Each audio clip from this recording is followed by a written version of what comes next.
כי את מומחית לפוסט-טראומה, נכון? כן. אז על זה אולי נרחיב קצת.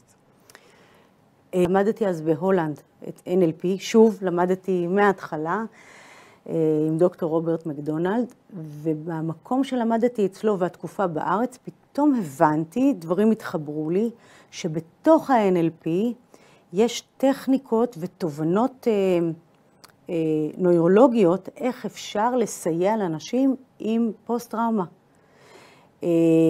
והתחלתי לבנות איזשהו מודל של עושים X ואז Y ואז Z, ויצרתי ממש פרוטוקול לטיפול בטראומה, שלא מוכר על ידי אף אחד. ואמרתי, בסדר, אני לא מוכנה שהעולם האקדמיה ועולם הפסיכולוגיה, הפסיכיאטרים, יזלזלו ב-NLP, כי אני ראיתי תוצאות מאוד מאוד יפות בשטח, והחלטתי שאני עושה עוד פעם תואר שני, הפעם בפקולטה לרפואה, למדתי בריאות הציבור, נאלצתי להיות מצטיינת כדי שמישהו בפקולטה יסתכל עליי, כי ביקשתי לעשות מחקר, דוקטורט למעשה, באותו פרוטוקול שפיתחתי לטיפול בטראומה, וזה מה שעשיתי. זה מהלך שלקח 11 שנים מהיום שהתחלתי לעשות את תואר שני הנוסף, עד הרגע שבו החזקתי את התעודה. מה משך אותך לעניין של טראומה בעצם? האמת היא שאני פשוט ראיתי תוצאות מדהימות בשטח. הרי אני גם מרצה, אני גם מלמדת, יש לי צוותים כבר שמלמדים, אנשים התחילו לעבוד עם הפרוטוקול, וראינו שאנחנו עוזרים להמון אנשים, ובזמן קצר. בפרוטוקול שאני פיתחתי, שמכבי דרך אגב, גייסתי את מכבי למחקר, ועבדתי יחד איתם, במשך 6 מפגשים, זה הכל.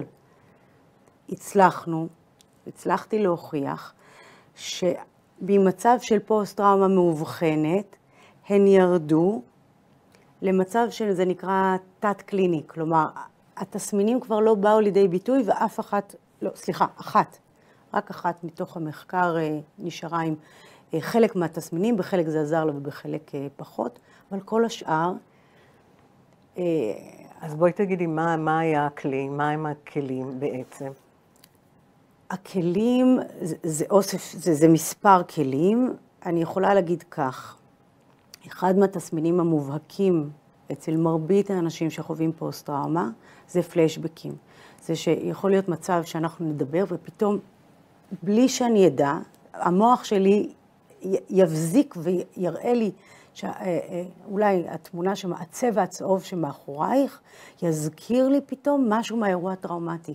בגד שהנס, האש שהתפרצה במקום, החייל שנהרג ליד ומשהו היה לו צהוב, זה פלשבקים. בפרוטוקול, מתוך עולמות ה-NLP, יש מה שנקרא visual switch. בטח את זוכרת מהתקופה שלך. אז לקחתי את ה-visual switch, שזה היכולת לקחת תמונה שמייצרת תגובה לא טובה, שזה אומר דופק גבוה, לחץ דם, ואנחנו בעצם מתנתקים מהסביבה.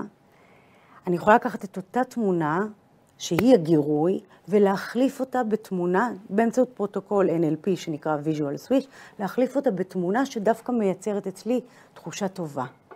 תחושה שמאפשרת לי להתמודד עם אותו צבע. כלומר, כל פעם שאני אמשיך לראות צבע צהוב, ואני אמשיך לראות כי אלה החיים, יש פה לידינו חמניות יפהפיות צהובות, זה כבר לא ייצור אצלי את אותה תגובה אוטומטית לא רצונית. כן. להפך, זה דבר היפה, שדווקא אותו צבע צהוב, כתוצאה מהתהליך, יגרום לי להרגיש יותר טוב. חוויה חיובית. בדיוק. כן. אז זו דוגמה אחת לאיך אנחנו עובדים בפרוטוקול.